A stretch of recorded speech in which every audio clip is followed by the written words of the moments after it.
안녕하십니까. 우리 BBS 불교 방송에서 여러분들과 함께 불교의 이야기를 나누고 불교의 여러 가지 것들을 알려드리기 위해 오늘 선방 클래스에서 함께 하기로 한 해인사 승가대학에서 학감 소임을 보고 있는 법장이라고 합니다. 반갑습니다. 처음에 선방 클래스라는 방송을 제의받고 우리 지금 앞에 저희 도반 스님이신 원재 스님께서 강의를 맡아서 하고 계신데 저에게도 연락이 오셨을 때 무엇을 여러분들에게 전달해 드리면 가장 좋을까라고 좀 생각을 많이 했습니다. 원재 스님 같은 경우에 우리 지금 신신명을 통해서 우리 선종이라고 하는 선에 대한 개념과 여러 수행에 대한 말씀을 드리고 있습니다. 저는 좀 다른 쪽 불교에 대한 이야기를 나누면서 불교 본연의 가르침이 지금 우리 현대에 어떻게 적용될 수 있고 어떠한 것들을 다룰 수 있는지에 대한 이야기를 하기 위해 오늘 주제 저희 선방 클래스에서 이어짐의 세계라고 해서 저와 함께하는 첫 시간에는 불교에서 무엇이 우리를 함께하고 있고 어떠한 것으로 화합해 나가고 있는가에 대한 이야기를 나눠보려고 합니다. 먼저 그 전에 불교라는 것에 대해 한번 생각해 봐야 됩니다. 불교는 우리 한국을 넘어 정말 전 세계 다양한 형태로 발전되고 있습니다. 한국불교라는 이름도 있지만 불교가 처음에 태어난 바로 인도, 네팔의 모습도 있었고 불교가 넘어오면서 바뀌게 된 우리 동남아를 중심으로 하는 상자부 불교, 또 동아시아를 중심으로 하는 우리 중국 불교, 선불교, 또 화엄경 등 다양한 수많은 불교들이 있고 지금도 세계 각지에서 불교를 수행하고 있고 불교를 또 배우는 분들이 있습니다. 그렇다면 이런 여러 불교들을 다 아울러서 무엇을 불교라고 정의할 수 있을까? 그것에 대한 생각을 한번 해봐야 됩니다. 즉 불교란 무엇인가? 바로 What is Buddhism? 이랬을 때 그 무엇을 대표할 수 있는가에 대한 생각을 한번 해봐야 됩니다. 제가 이 질문을 해드렸을 때 벌써 약간 떠오르는 것들이 있으셨을 겁니다. 부처님, 깨달음, 한국에서는 당연히 반야, 공, 다양한 선, 수행 등이 있지만 이런 것들도 당연히 불교입니다. 하지만 불교의 카테고리 속에 담가져 있는 다양한 것들이지 그 상위에 있는 과연 단 하나 불교란 무엇인가라는 정의를 내릴 때 어떠한 대답을 해야 되는가에 대한 고민을 가질 수 있습니다. 바로 불교. 불교라고 정의할 수 있는 것은 그래서 단 한 가지입니다. 바로 삼보가 되겠습니다. 불법승이라고 표현하는 그 삼보가 바로 우리가 알고 있는 불교의 정의이고 불법승 삼보가 있는 곳이 바로 불교가 있는 곳이라고 볼 수 있습니다. 자, 삼보 너무 많이 들어서 알고 계시죠? 하지만 이 내면을 하나씩 살펴보면 그 의미가 조금씩 다르게 다가오실 겁니다. 먼저 불 그러면 지금 사찰이나 여러 수행 공간에서 다양한 부처님들을 모시고 있고 부처님에 관련된 설화 등을 들으셨을 겁니다. 당연히 서가모니불, 저희가 있는 해인사 같은 경우에는 비로자나 부처님 이미 모셔져 있고 또 아미타불이 모셔져 있고 또는 관세음 보살, 보살이긴 하지만 다양한 불보살님들이 모셔져 있는데 과연 삼보에서 말하는 부처, 불이라는 것은 무엇일까라고 했을 때 딱 한 분만 말할 수 있습니다. 바로 역사상 실존하였다라고 이야기되는 서가모니 부처님만이 불법승 삼보의 불로 이야기됩니다. 비로자나 부처님이나 아미타불은 그럼 아닙니까? 조금 그 의미가 다릅니다. 왜냐하면 삼보, 불교를 정의하기 위해선 불교의 역사성, 즉 실존했다라는 기록을 갖고 있고 전 세계 어디든 보편타당하게 그 불교를 정의할 수 있어야 되기 때문에 그때 이야기되는 게 바로 서가모니 부처님입니다. 고타마 시타르타라는 이름으로 태어나셔서 태자의 신분을 버리고 사문 고타마가 되어 수행을 하셨고 그 깨달음을 얻으신 이후에 부처, 즉 부처님이라는 지위를 얻으실 때 받으신 바로 그 이름 서가모니 부처님을 우리가 불법승의 불 첫 번째로 이야기하는 겁니다. 그래야지만 우리가 두 번째 바로 법을 이야기할 수 있습니다. 불교의 법은 다르마, 담마라고 해서 수많은 정의와 종류들이 존재합니다. 당연히 절대적인 가르침이라고 하는 다르마, 법이 존재하지만 또 구사론이나 유식 같은 학문에서는 5의75법, 100법이라고 해서 무언가 실존한다라는 그런 성질, 개념을 나타낼 때 그런 헤아릴 때의 단위로 사용되는 법도 존재합니다. 또 무언가가 이어진다라는 이치를 나타내는 법도 존재하죠. 이러한 다양한 법들 속에서 바로 삼보에서 두 번째로 이야기하는 법이라고 하는 것은 앞서 말씀드린 서가모니 부처님께서 45년간 제자들과 우리 불교를 신봉하는 여러분들을 만나면서 이야기 나누셨다라고 하는 그 가르침, 바로 서가모니 부처님의 가르침만을 법이라고 둡니다. 그리고 세 번째 승은 바로 승가라고 해서 출가 이중과 제가 이중이 함께하는 수행을 하는 화합 공동체를 가리키는 겁니다. 당연히 승이라고 하는 것에는 우리 비구, 비구니, 또 더 나아가서 삼이삼인이 식차마나라는 출가자 집단이 당연히 우선시 되어 있고, 그 이후에 제가자라고 해서 우바세, 우바이, 우리로 따지면 지금 보살님, 거사님, 즉 불교 신자분들이시죠. 그분들이 함께 공존하는 게 바로 승이라고 정의할 수 있는 겁니다. 우리 같은 경우에 삼귀를 한글로 해석하면서 거룩한 스님들께 귀의합니다 라고 해서 스님들이 좀 더 부각되어 있지만, 스님은 바로 승가의 내부를 담당하시는 분이시고, 제가자분은 승가의 외부를 담당해서 내외가 함께하는 공간을 바로 승이라고 하고, 그 안에서 함께 수행을 닦으면서 제가자분들은 승가를 후원해서, 즉 보시를 해서 승가가 운영될 수 있게 해주시고, 출가자분들은 승가의 안에서 수행을 닦고 그 수행으로 얻어진 가르침과 부처님의 법을 제가자분들과 공존하면서 함께 수행을 닦아나가는 화합 공동체로서 나아가는 것이 바로 승가의 정의인 것이죠. 그래서 저같이 이런 출가자를 우리가 가리켜서 스님이라고 말하지 않습니까? 스님이 한문이 없죠. 바로 승가에 있는 존재다라고 해서 승님입니다. 원래 그게 음원 변화를 거쳐서 스님으로 돼서 스님이 한문으로 존재하지 않고 한글로만 존재하는 이유는 바로 승려, 승가에 있는 사람이다 라는 뜻이 스님으로 바뀌어서 지금 우리 그런 표현으로 쓰고 있는 것이죠. 자, 이렇게 삼보, 불법, 승을 아우르고 있지만 이 삼보 안에서 우리가 추구해야 되는 것이 존재합니다.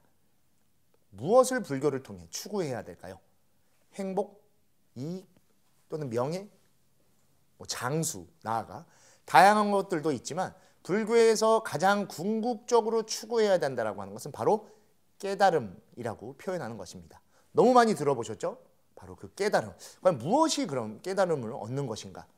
한때 불교가 좀 기복적이고 특히 유교, 노장 사상과 많이 이렇게 좀 혼재되었었을 때는 불교의 깨달음이 좀 더 특수한 힘, 즉 신통이라 불리는 것과 같이 생각된 적도 있습니다.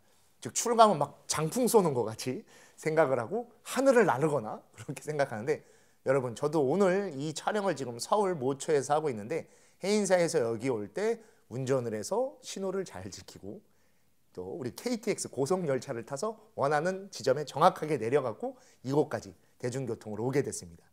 신족통을 통해서 갑자기 하늘을 날라서 이렇게 떨어지는 게 아니고 그런 게 없다라는 사실은 이제 너무나 우리가 다양한 미디어나 배움을 통해서 알고 있습니다.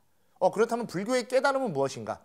생사를 초월한다 하고 모든 것을 안락으로 이끈다라고 하는 해탈 열반을 얻는다라고 하는데, 그게 과연 무엇일까? 라고 했을 때, 그렇다면 그 궁극적인 깨달음의 무언가를 알기 위해선 부처님의 깨달음을 바르게 알아야 됩니다. 부처님이 무엇으로서 그 깨달음이라는 걸 얻으셔서 부처라는 지위를 얻게 되셨는지를 알아야만 우리도 그와 같은 방향으로 나아가 그처럼 수행할 수 있고, 그런 수행을 통해 함께 모여서 지내는 바로 불법승이 완성될 수 있기 때문입니다. 부처님의 깨달음, 너무나 다양한 형태로 표현되고 다양한 이론들이 이야기되고 있지만 단 한 가지 확실하게 말씀드릴 수 있는 건, 부처님은 바로 연기법을 통해서 깨달음을 얻게 되십니다. 우리가 인과법이라고도 많이 표현하죠. 인과 또는 인연, 연기, 그렇게 좀 다양하게 표현이 됩니다. 태초에 당연히 인도 사상을 개념으로 이야기를 한다라고 하면 인과입니다. 원인이 있으면 그 결과가 생겨난다 라는 것인데, 불교는 그것을 조금 더 발전시킵니다. 그래서 마무리가 된다라고 하는 맺을 과자를 쓰지 않고 이어질 연자로 바꿔서 원인이 결과를 낳는 건 당연하지만 그 결과가 거기서 끝나는 것이 아닌 또 다른 이어짐으로 나아간다는 뜻에서 인연이라고 부르게 되고, 그 인연이 생겨나고 일어난다라는 인연생기라는 것을 불교의 궁극적 가르침으로 이야기하고, 그것의 두 번째 글자, 네 번째 글자를 뽑아서 연기라고 이야기를 하는 겁니다. 연기 너무 많이 들어보셨죠? 저도 처음에 출가했을 때 연기법 이래갖고 무언가가 고정적으로 있는 것이 아니다라고 해서 진짜로 뭐 불 피울 때 나는 연기같이 있지만 잡을 수 없는 그런 건가 했는데 공부하다 보니 전혀 그런 뜻이 아니죠. 그렇다면 그 연기가 어디서 처음에 나타났는가에 대한 고민들도 많이 했었습니다. 그래서 다양한 경전들을 읽고 좀 더 원전, 초기 형태로 공부를 하다 보니 바로 부처님의 그 깨달음을 나타내는 경전이 실제하고 있다는 것을 알게 됐고, 그 경전을 오늘 여러분들께 첫 시간에 소개해드리면서 불교에서 말하는 연기법, 인연이라고 하는 게 궁극적으로 어떠한 것을 설명하고 있는 것인가에 대한 이야기를 해드리려고 합니다.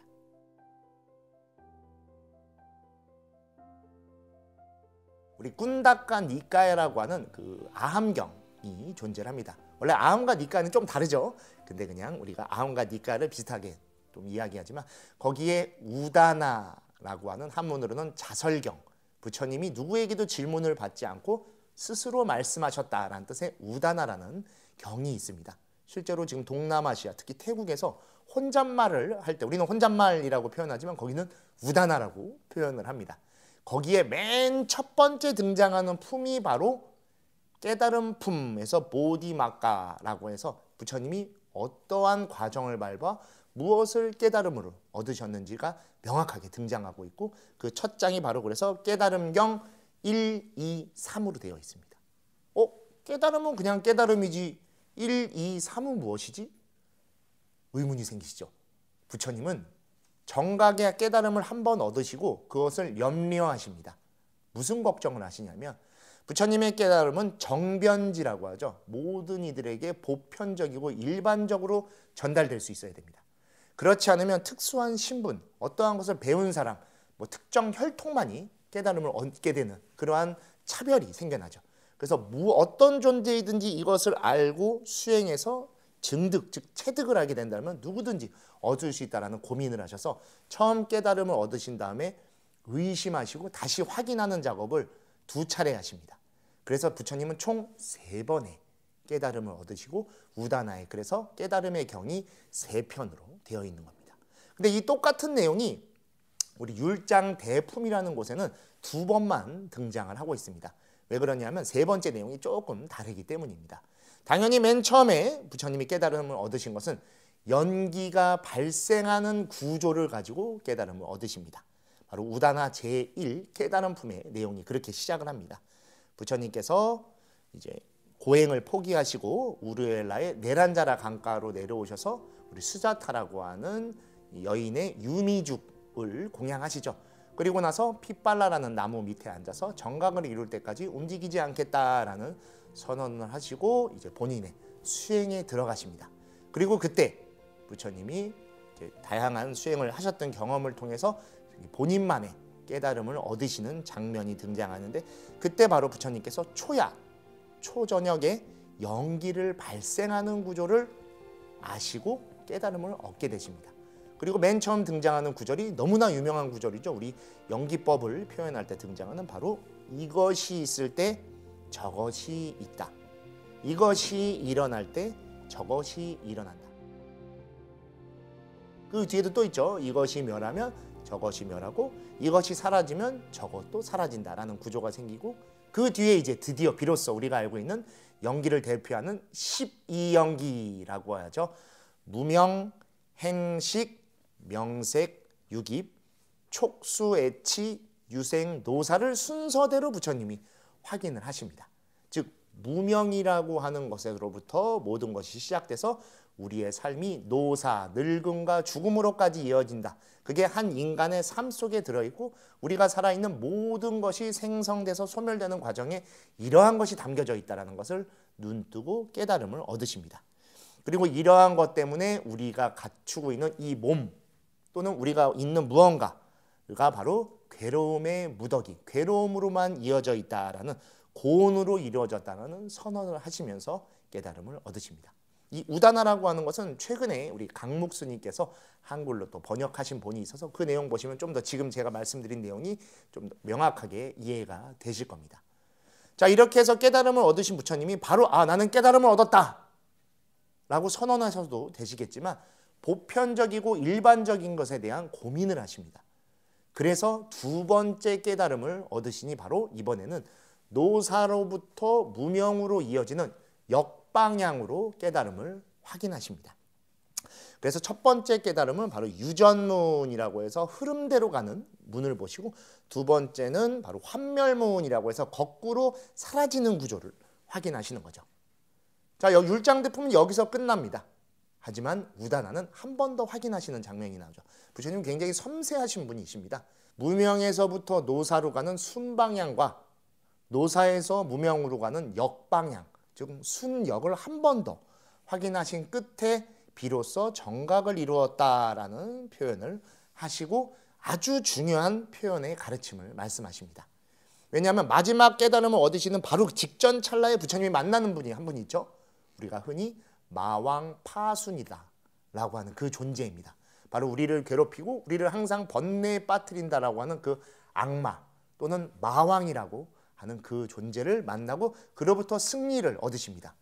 근데 이때 비로소 출가의 뜻이 완성됩니다. 우리 스님들을 다 출가자라고 부르죠. 출가한 분이다라는 표현을 사용을 합니다.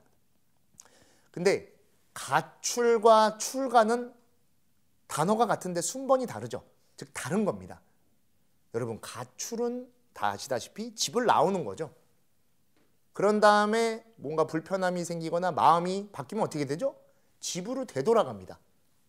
출가는 원래 있던 집에서 본인의 의도를 가지고 집을 나와 출가적 생활을 하는 것이죠. 즉 돌아갈 의지처가 완전히 사라지는 형태가 출가입니다. 그것이 바로 법구경, 우리 남마바다라는 곳에 부처님이 성도 이후 파순으로부터 항복을 얻으실 때 장면이 명확하게 등장합니다. 같이 한번 보실까요?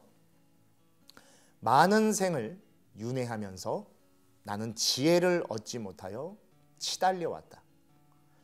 집 짓는 자를 찾으면서 거듭되는 태어남은 괴로움이었다.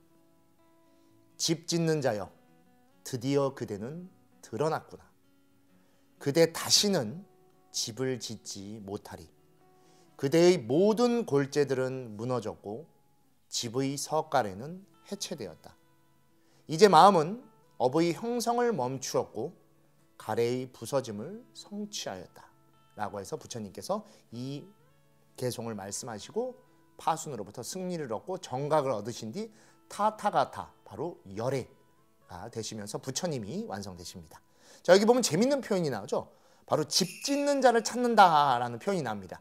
이게 우리 영화 리틀 붓다라고 하는 장면에도 똑같이 등장합니다. 이 개송으로 당시에는 이제 부처님 역을 맡은 키아누 리브스라는 이 배우가 물 안에서 자신과 똑같은 존재를 만납니다. 등장하죠. 그때 그가 바로 마왕 파순인데, 즉 파순은 따로 존재하는 게 아니라 내 내면에 들어있는 존재입니다.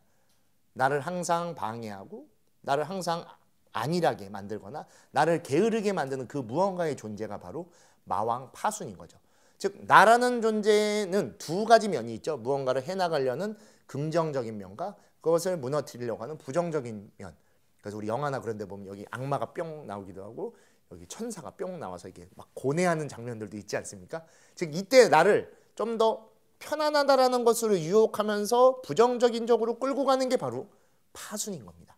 그래서 여기서 말하는 집 짓는 자를 찾으면서라는 표현은 바로 내가 나를 찾겠다라고 하는 것에 대한 갈증을 이야기하는 겁니다. 불교는 무아의 종교입니다. 영원 불변하고 고정적으로 있는 나라는 건 어디에도 없습니다. 근데 그러한 존재를 우리는 철학적인 표현 또는 뭐 이데올로기적으로 그렇게 찾아 나서려고 하지만 그런 존재는 어디에도 없죠. 왜냐하면 우리는 매일매일 시시각각 바뀌고 있기 때문입니다. 처음 출가하기 전에 저는 또 다른 이름으로 불렸겠죠. 출가를 하고서는 4번 제가 행자에서 4번 행자라고 불렸었고, 그렇게 해서 행자가 끝나고 난 다음에 법장이라는 법명을 받았지만 그때는 삼이라는 예비 승려의 신분이었고, 그리고 이후에 또 이제 비구가 돼서 지금은 이제 법장 스님으로 있지만 또 제가 유학을 떠나서 공부를 하고 해인사 승가대학교에서 학과를 하고 동국대학교에서 학생들을 가리키면서 다양한 모습들이 지금 저를 이렇게 존재하게 하는 겁니다. 이 안에서 절대로 바뀌지 않는 단 하나의 법장, 이라는 것은 절대로 찾을 수 없는 것이죠. 근데 우리는 사실 그거를 더 갖고 싶어하고 추구합니다. 그렇기 때문에 항상 힘들어하고 우리가 여기도 나와 있듯이 치달려왔다라는 표현으로 부처님이 이야기하듯이 우리를 스스로가 굉장히 지치고 힘들게 만들었던 것이죠. 그래서 그런 것들을 찾는 시간, 즉 그런 거듭되는 태어남은 결국 괴로움이었다라고 말씀하십니다. 근데 이제 드디어 집 짓는 자를 비로소 만나게 됩니다. 즉 그 집이 사라지고 나면은 나라고 하는 틀이 사라지는 거죠.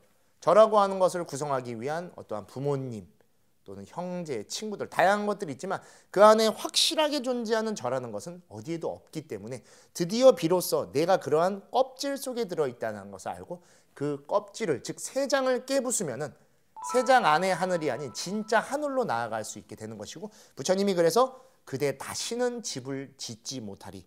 그대가 집으로서 갖게 하는 모든 것들이 다 사라졌다라고 해서 나를 갖추게 하는 즉 집이 사라지게 되는 겁니다. 출가는 바로 그렇게 만들어지는 것이고 그게 출가적 삶을 갖추게 되고 그로써 비로소 가래 즉 우리가 갈증하고 집착하는 것이 다 사라졌다라고 말씀하시는 겁니다.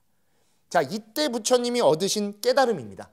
그리고 이 깨달음에는 명확한 명칭이 존재합니다.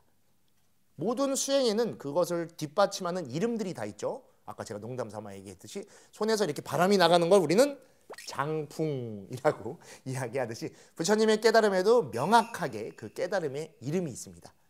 바로 부처님의 깨달음의 이름은 안욕따라 삼맥삼보리라고 이야기합니다. 내용 보시면 안욕따라 삼맥삼보리지만 정확한 우리 인도어 산스크리트의 표현으로는 아누따라 삼맥삼보디라고 합니다. 첫 번째 안은 부정어입니다. 아니다 라는 뜻이고 웃따라라고 해서 그래서 위없다라고 하는 겁니다.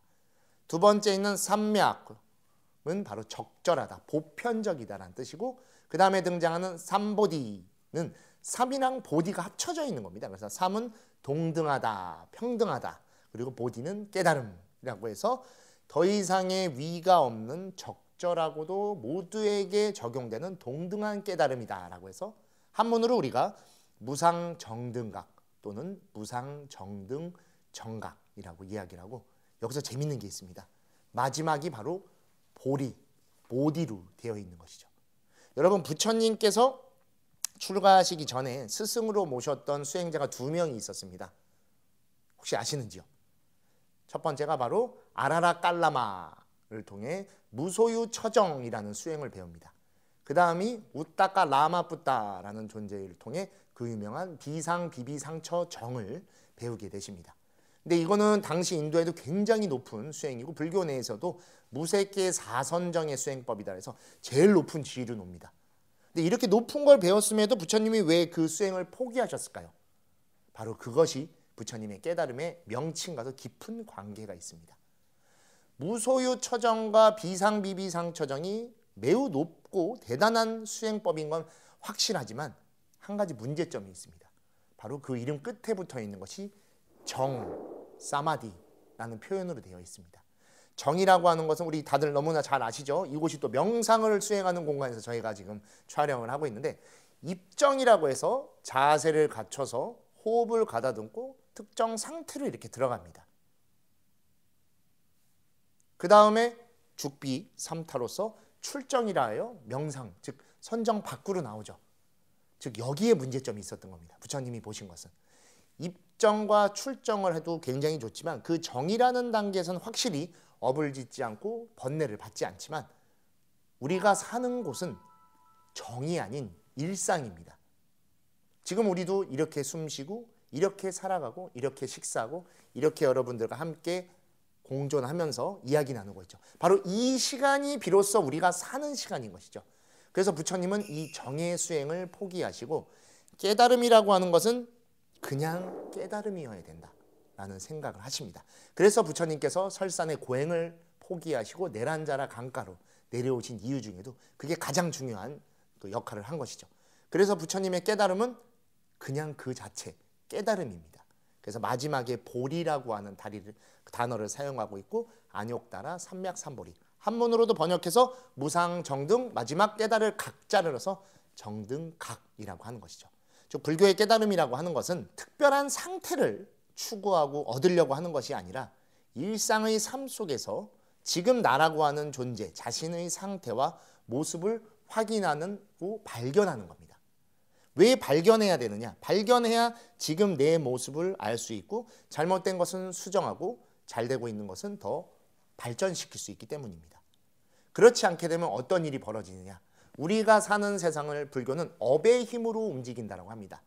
그래서 우리가 어울려 있는 것도 공업중생이라고 하죠. 많이 들어보셨을 겁니다. 함께하는 무언가의 힘에 의해서 공업중생으로 이루어집니다.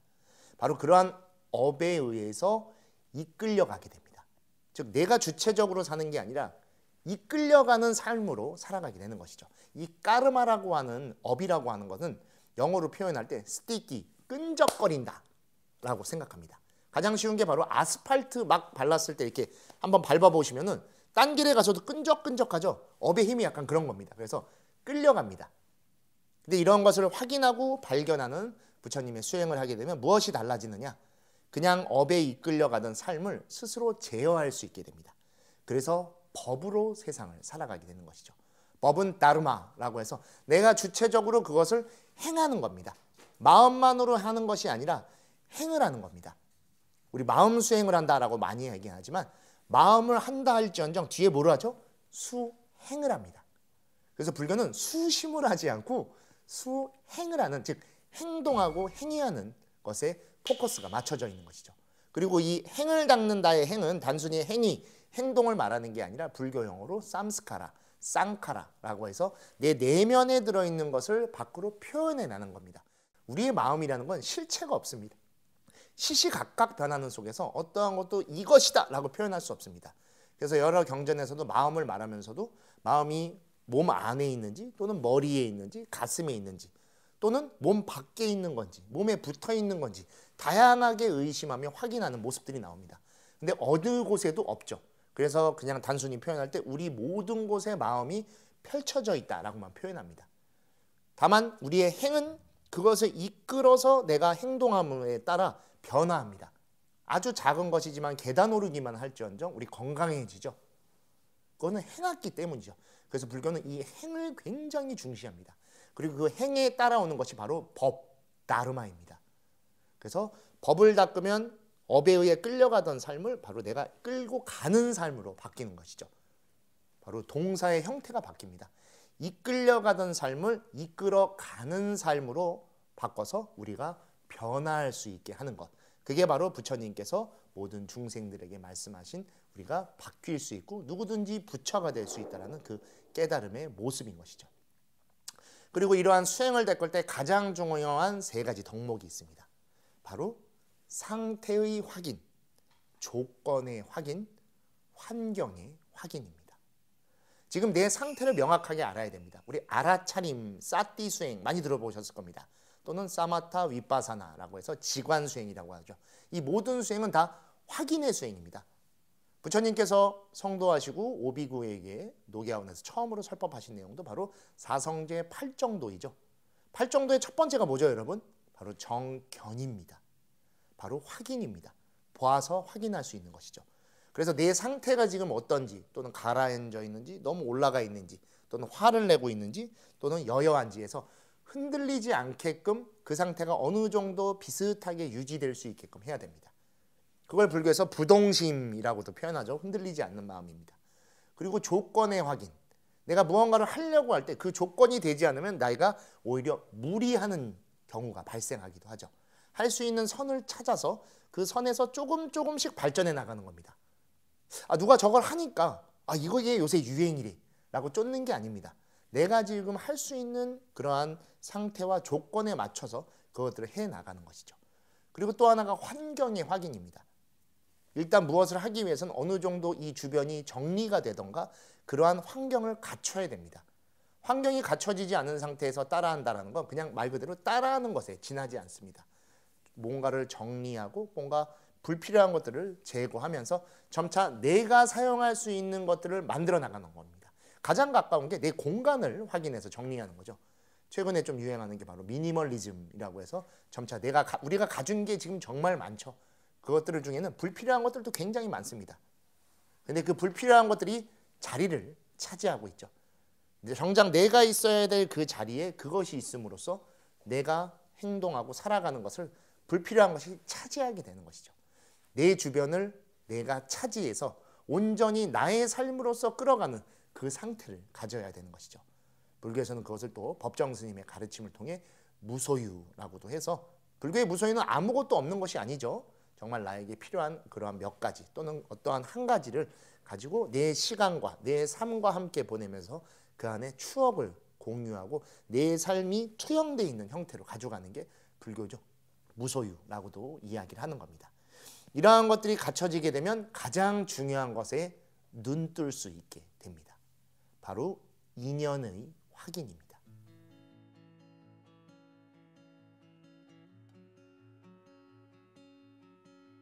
아까 불교는 무아라고 말씀드렸습니다. 그리고 또 하나가 있습니다. 삼법인이라고 해서 무상고무아, 너무 많이 들어보셨을 겁니다. 이 무상고무아는 무상과 무아로 처음엔 이어져 있고 그걸 모를 경우에 고통이 따라온다라고 해서 무상고무아를 말하는데, 이 무아와 무상을 확인하기 위해서는 우리 주변을 살펴봐야 됩니다. 즉 인연을 확인할 때 그것을 비로소 알 수 있게 되는 것이죠. 그토록 찾고 싶어하는 집 짓는 자, 아까 부처님께서 말씀하신 나라는 존재를 명확하게 알기 위해선 이 인연을 알아야 됩니다. 내가 누군가에게 법장이라고 불리고 저를 또 여러분들이 스님이라고 하는 출가자로 해주는 그 두 가지가 합쳐져서 저는 법장 스님이라고 불리게 됩니다. 제가 비록 법장이라고 하는 법명을 갖고 있지만 여러분들이 저를 다른 이름으로 불러주신다면 저는 법장이 아닐 겁니다. 또 제가 출가자이긴 하지만 스님이라고 여러분이 불러주고 계시기 때문에 출가자의 모습이 갖춰지는 것이죠. 제가 처음 대학원에서 이제 석박사 과정을 밟을 때는 뒤에 이제 박사라고 부릅니다. 또는 연구원이라고 부르는데 그게 되게 어색하더라고요. 항상 한국에서는 스님이라고 불렸다가 외국에서는 그런 명칭이 또 다르다 보니까 뭐 뒤에 박사 또는 연구원이라고 부르는 게 되게 어렵더라고요. 그때 좀 알았습니다. 아, 나라는 존재의 모습 또는 지금 내 어떠한 신분이라고도 할 수 있죠. 그거를 반증하는 건 누가 나를 그렇게 불러줄 때 가능한 건가. 즉 여러분들이 제 인연이십니다. 그런 여러분이 저를 법장 스님이라고 불러주셨기 때문에 이 선방 클래스에서 자리를 해서 이렇게 불교의 이야기를 나눌 수 있는 것이죠. 즉 나라는 자신을 확인하기 위해서는 즉 인연의 원인을 알아야 됩니다. 왜 사람들이 나를 그렇게 안 부르지? 왜 나를 그렇게 보지 않을까?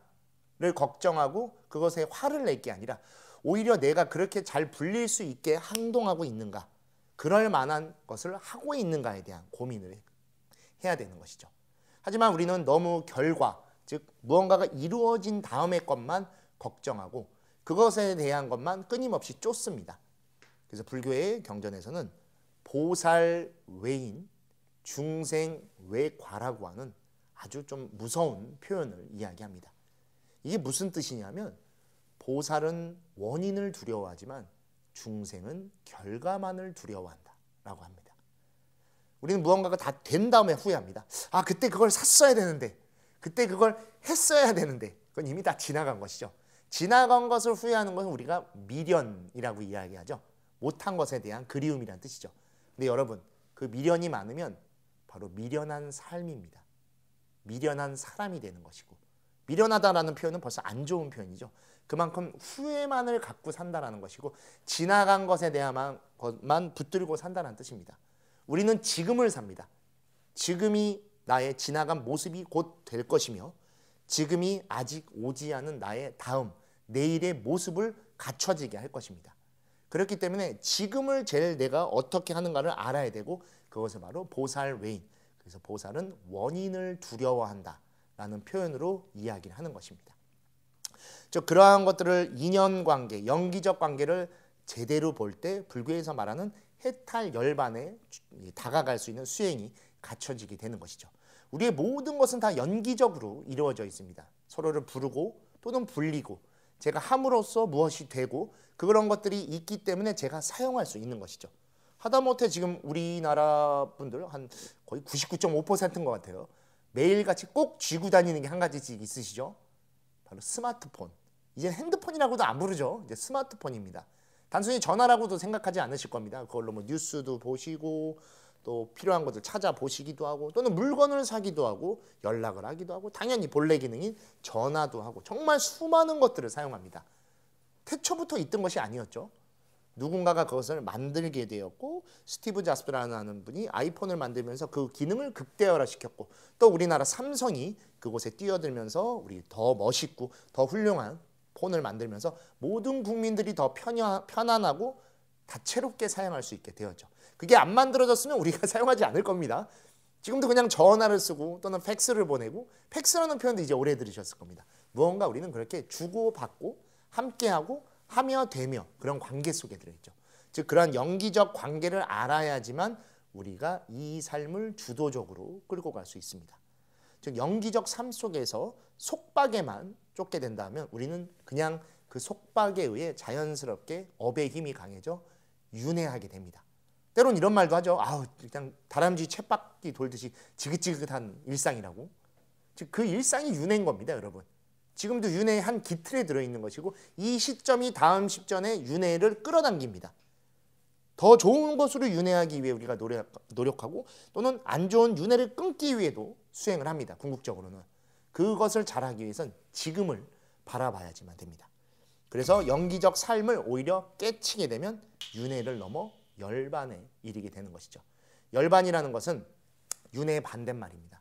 불교는 윤회를 받아들이면서도 탈윤회를 추구하는 종교이고 그 탈윤회의 궁극적 형태가 열반이라고 해서 어떠한 것도 업이 되지 않고 온전히 법으로만 그런 것들을 끌고 가는 삶이죠.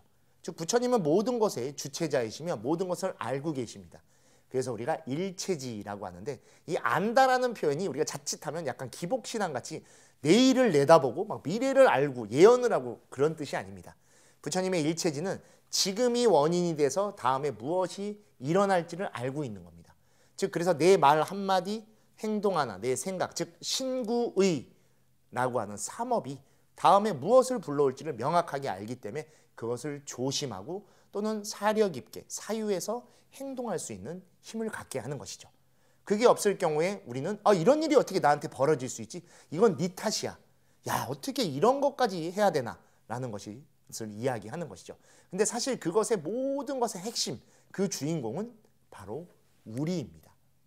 내가 그것을 알고 있었고 또는 그 사람과 내가 관계를 맺고 있었고 또는 그곳에 내가 있었기 때문에 그런 것들이 일어나는 것이죠. 그러한 연기적 이어짐을 우리가 바로 불교에서는 법 또는 인연으로 이어져 있다는 겁니다. 다만 그것을 끌려가면은 업에 의해 힘에 끌려가는 것이지만 우리가 주체적으로 끌고 간다면 법의 힘으로써 알아가는 것입니다. 그래서 불교는 이 세계, 우리가 살고 있는 세계를 단순히 이 땅, 이 세계라고 표현하지 않고 독특한 표현을 사용합니다. 법계라고 해서 나르마 다투라는 표현을 씁니다. 이 나르마는 아까도 방금도 말씀드렸죠. 바로 인과관계, 인연, 연기라고 하는 이어짐의 것을 이야기하는 것이고 나투는 토대라는 뜻입니다.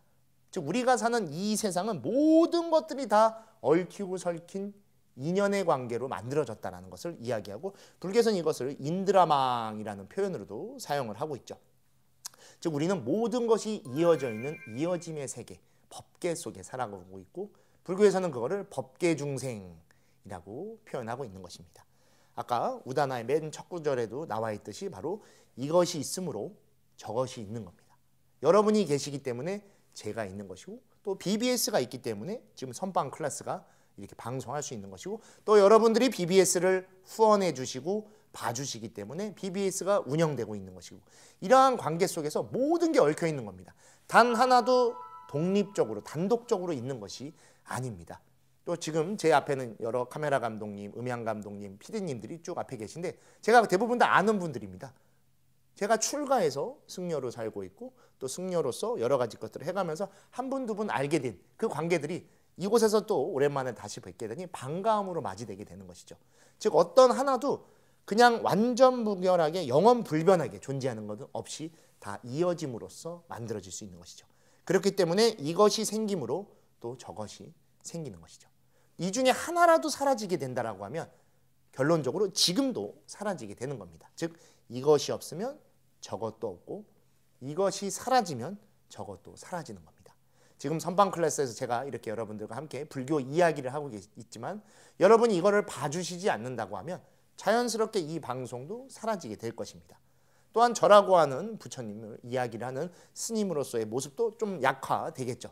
즉 이 모든 것들은 다 이어져 있고 어느 하나 더 뛰어난 것도 무엇 하나 모자란 것도 없이 서로가 서로에게 조화로운 바로 화합으로서 이루어진 모습을 갖추게 하는 것이죠. 그래서 우리는 바로 법계의 중생이기에 모든 중생들과 다 이어져 있는 것입니다. 무언가 특별하게 무언가 형용할 수 없는 그런 걸로 존재하는 것이 아닙니다. 지금 당장 내 앞에 펼쳐진 모든 인연관계를 확인할 때 비로소 내가 어떻게 살아가고 있는지를 명확하게 알 수 있고 부처님께서 말씀하신 바로 그 집 짓는 자가 집을 못 짓게 됩니다. 그 집을 갖게 되는 순간 우리는 무언가에 갖추게 되는 겁니다. 세 장 속에 들어있는 새는 그 세 장의 모습이 세상의 전부입니다. 하지만 그 세 장 속의 하늘은 이 넓디 넓은 하늘 속에 티끌보다도 작은 크기입니다. 그 밖으로 나아갔을 때 얼마나 큰 것이 있는지 우리는 두려워합니다. 다만 그 두려움을 극복하기 위해서 가장 중요한 것은 먼저 확인해야 됩니다. 확인한 끝에 그곳으로 한 걸음 나아가는 바로 그 진일보의 하나가 나를 바꾸는 것이고 그 한 걸음 속에서 더 나아가는 토대를 마련하게 하는 것이죠. 우리 해인사에는 8만 대장경이 모셔져 있습니다. 8만 대장경 말 그대로 8만 권이 넘는 경판으로서 부처님의 이 법을 전하고 있고 나아가 몽고군의 침략을 극복하기 위해 우리의 애국정신 또는 국민들, 중생을 생각하는 애민심이 담겨져 있는 겁니다. 그 안에는 모든 중생들이 이를 통해 열반과 해탈을 얻고자 하는 간절한 믿음이 들어있고 서원이 담겨져 있습니다.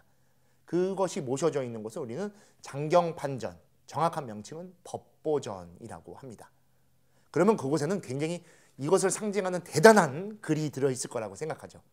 근데 법보전의 주변에는 그렇게 뭔가 특별한 비기를 가르쳐 준다던가 무언가를 상징적으로 말하는 가르침이 들어있지 않습니다.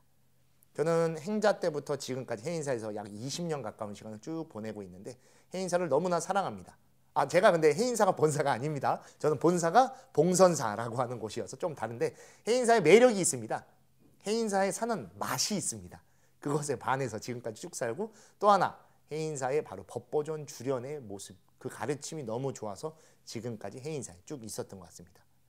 제가 추구하는 불교, 제가 닦고 싶은 수행의 모습이 그 주련에 명확하게 들어있죠. 만에 안에 불교를 통해 장풍을 쏘고 하늘을 나른다라고 하면 저는 지금까지 헛된 수행을 한 겁니다. 저는 미래도 못 보고 장풍도 못 쏘기 때문입니다. 근데 법보전 주론에서 그것이 아니라는 것을 명확하게 말씀해 주십니다. 바로 이러한 내용이 담겨져 있습니다. 원각도량 하처 현금생사 즉시. 원각도량 하처. 원각이 깨달음이란 뜻이죠. 너희들이 불교를 알면서 그토록 갖고 싶어하는 깨달음 또는 도량, 깨달은 자리라고 하는 것이 어디에 있느냐. 현금생사 즉시. 지금 이 순간 삶과 죽음만이 있을 뿐이다. 내가 지금 어떻게 살아가냐에 따라 살아가게 되는 것이고 비록 살아있을지언정 나로서 살아가지 않고 어떠한 것에 이끌려가서 살아간다고 하면 바로 이 생자, 산다라는 표현을 사용할 수 없는 겁니다. 여러분, 오늘 하루 여러분의 삶의 모습의 주인공이 되어 주셔야 합니다. 여러분이 무엇을 행하냐에 따라 여러분의 오늘 하루가 바뀔 것이고 그 오늘은 여러분들의 내일의 모습을 갖춰지게 할 겁니다. 그리고 어제를 걱정하지 마시고 어제를 미련하게 바라보지 마십시오. 어제는 이미 지나갔고 두 번 다시 되돌아오지 않습니다. 다만 이 순간 여러분이 신구의 어떠한 생각을 하고 어떠한 말을 하고 어떠한 행동을 하시냐에 따라 여러분의 잠시 후가 달라질 것입니다. 다만 이 달라짐은 손바닥을 뒤집듯이 완전히 달라지는 것이 아닙니다. 정말 무수한 노력과 미세한 움직임이 켜켜이 쌓이고 쌓여서 이게 돌아가는 겁니다. 즉 그것이 수행입니다. 수행을 통해 단박에 깨치고 무언가를 한 번에 얻으려고 하셔는 안 됩니다. 당연히 그러한 깨달음도 존재를 하죠. 하지만 불교의 수행이라고 하는 것은 가장 중요한 건 나의 일상 속에 내가 무엇을 하고 있고 그 무언가를 하는 내가 어떻게 발전해 나간, 즉 변화해 나가는 것을 시시각각 확인할 때 바로 주인공으로서의 삶을 살아갈 수 있게 되는 것입니다. 현금 생사 즉시, 요새 here and now라고 하는 표현으로도 많이 좀 다양하게 이야기되고 있죠. 여러분의 지금은 무엇보다 소중한 순간이며 인생의 처음이자 마지막으로 마주하는 그 찰나입니다. 지금을 놓치시면 어떠한 곳에서도 그 시간을 두 번 다시 만날 수 없으실 겁니다. 그러한 시간 속에 여러 인연들과 참된 여러분을 발견하시고 그러한 공간 속에서 업에 끌려가는 삶이 아닌 법으로서 끌고 가는 주인공의 삶을 살아주셨으면 좋겠습니다. 오늘 이렇게 여러분과 함께 불교에서 말하는 부처님의 깨달음, 즉 법이라고 하는 연기, 인연이라는 것에 대한 것을 말씀드렸습니다. 왜 첫 시간에 이런 이야기를 말씀드리냐면 우리 다음 시간에 이제 우리가 아까 말씀드렸듯이 하루도 빠지지 않고 꼭 손에 쥐고 있는 그 스마트폰, 나아가 인터넷이라고 하는 것이 우리에게 어떠한 좋은 면이 있고 우리를 어떻게 힘들게 하고 있는 것인가, 또 우리는 어느 순간 거기에 사로잡혀 살아가고 있는 것은 아닌가에 대해서 함께 생각해보고 사유하는 시간을 가지기 위해 오늘 그 앞서 이처럼 부처님에 대해 또 불교란 무엇인가에 대한 것들을 정의하는 시간을 가져봤습니다. 우리 선방 클래스 오늘 첫 시간, 저와 함께하는 첫 시간 이렇게 부처님의 법 또 불교에 대해 이야기하고 다음 시간에 또 여러분을 만나기를 기대하고 있겠습니다. 오늘 저와 함께 선방 클래스에서 이렇게 불교의 이야기를 함께 나눠주셔서 정말 감사합니다. 오늘 여기서 마치도록 하겠습니다.